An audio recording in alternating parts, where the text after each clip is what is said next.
Yeah, good. Thank you to everyone. Before starting, I want to just tell you a story. 2 years ago, when we were still at the United Nations, the Security Council, I was unexpectedly called by my permanent representatives to rush to the Security Council and deliver an important statement on the situation in the DRC. I wasn't prepared for that. I was so stressed out. And I asked for advice to one of my elder brother who's here now. And he told me, look, when you go in there, just don't raise your head. If you read in the statement, read it until the last page. Donc je disais que j'ai un aîné. On m'avait appelé de façon impromptue pour aller lire une déclaration au nom de la Côte d'Ivoire au Conseil de sécurité. Je n'y étais pas préparé. J'étais tellement stressé, je lui ai demandé des conseils. Il me dit, petit frère, il ne faut pas t'embêter, hein. Tu fais comme moi. Tu mets la tête dans le discours, tu lis jusqu'à la dernière lettre et tu lèves la tête. Je suis, je n'ai pas te tromper. Donc, je vais essayer de faire presque la même chose. Excellences, Monsieur le représentant du département d'État, Mesdames et Messieurs les chefs des missions diplomatiques et des organisations internationales accréditées aux États-Unis d'Amérique, Monsieur le doyen du corps diplomatique, Mesdames et Messieurs les ambassadeurs, représentants permanents adjoints du Consul général de Côte d'Ivoire aux Nations Unies, Excellences, Mesdames et Messieurs les ambassadeurs, chers concitoyens, honorables invités, Mesdames et Messieurs, those who speak English, do not worry.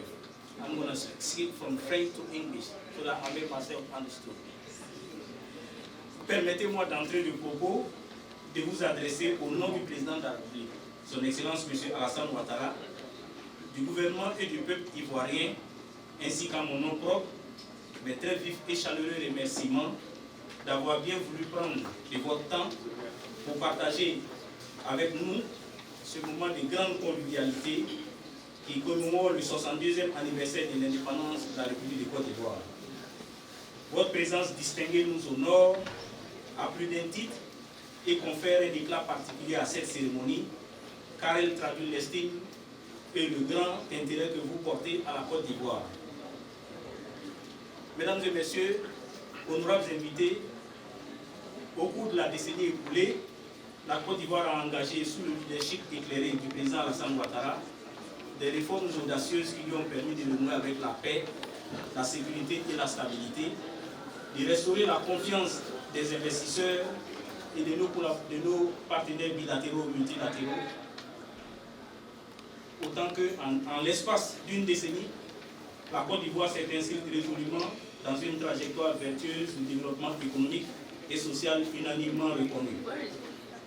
Ladies and gentlemen, since 2011, President Alassane Ouattara has undertaken important structural and sectorial reforms to improve the business environment in order to make Côte d'Ivoire an economic powerhouse.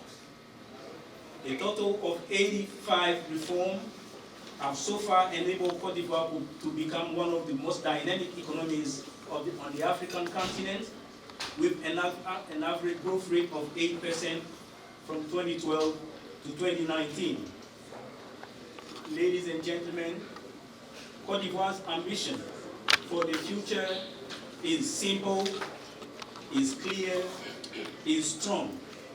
It is the Vision 2030 of the President of the Republic, who wants to make Côte d'Ivoire a nation with an upper middle class income within the next 10 years. This vision is based on 4 strong human objectives. First objective, doubling again the per capita income in 10 years and propel the majority of Ivorian citizens into the middle class. Creating 8 million more jobs by 2030, especially for youth. Reducing poverty by less than 20%, increasing life expectancy by 10 years to 67 years. To achieve this ambitious objective, there is no alternative but to make the development of the private sector the national priority and transform the governance and the administration to make them the allies of business and stakeholders of quality service. Distinguished ambassadors, honorable guests, while it is undeniable that the leadership of President Alassane Ouattara and the strong aspiration of the Ivorian people for peace and development have enabled Côte d'Ivoire to regain the virtuous political, economic, and social trajectories which built its reputation as a stable and prosperous country, it is equally undeniable to recognize the importance of the support of our multilateral and bilateral partners, in particular the multifaceted and consistent support of the United States of America.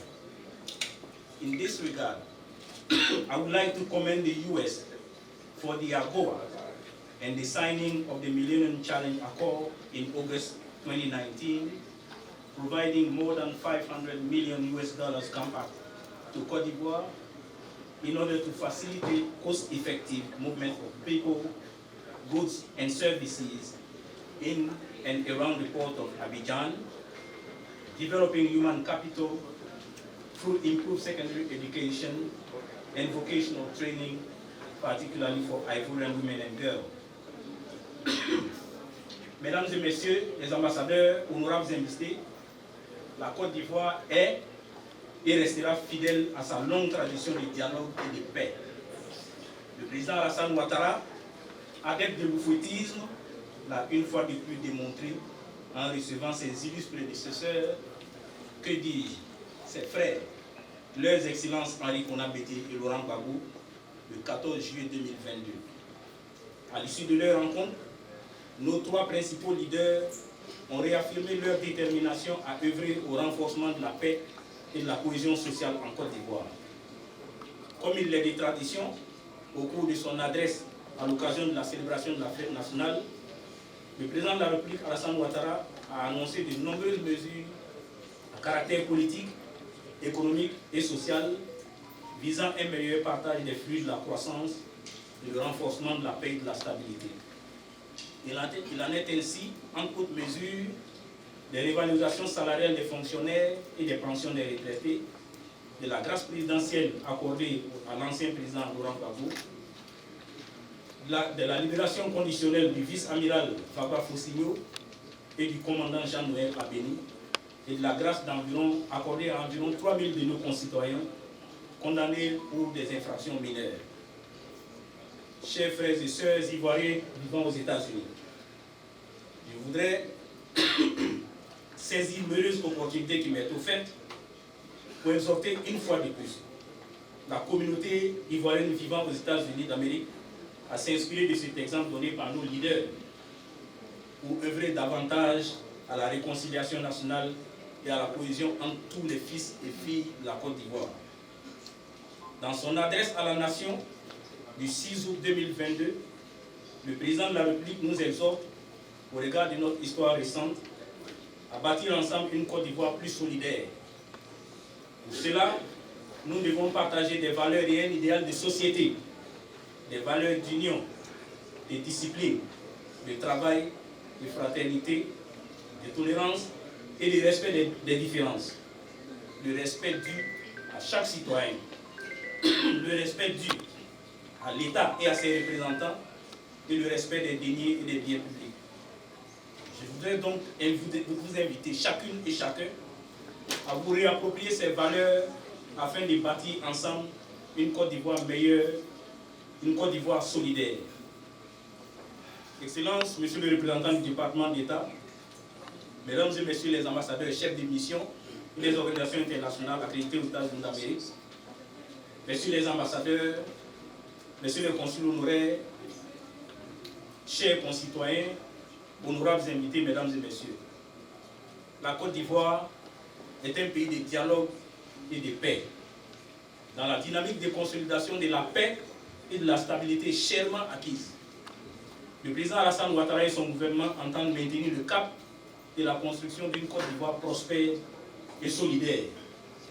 À cet égard, mon pays est plus que jamais paré de ses plus beaux atouts, disposé comme il l'a toujours été à coopérer avec tous ses partenaires pour la réalisation de ses nobles ambitions de progrès économique et social et pour la recherche de solutions concertées aux défis globaux.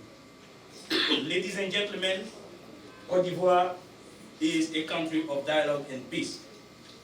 In their relentless endeavors to consolidate the hard-won peace and stability in Côte d'Ivoire, President Alassane Ouattara and his government will not spare any effort in the construction of a Côte d'Ivoire of prosperity and solidarity.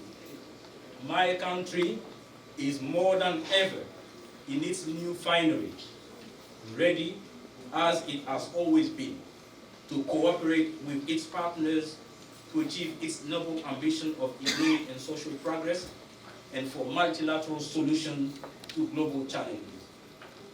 Mesdames et messieurs, ennemis de personne et amis de tous, la Côte d'Ivoire veut pour elle-même ce qu'elle veut pour le monde.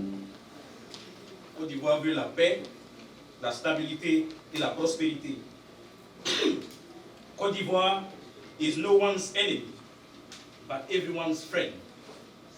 Côte d'Ivoire wants for itself what it wants for the rest of the world. Côte d'Ivoire wants peace, Côte d'Ivoire wants stability, Côte d'Ivoire wants prosperity.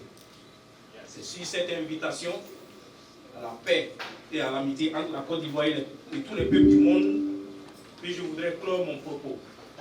Vive l'amitié ivoiro-américaine, vive l'amitié et la fraternité entre tous les peuples du monde.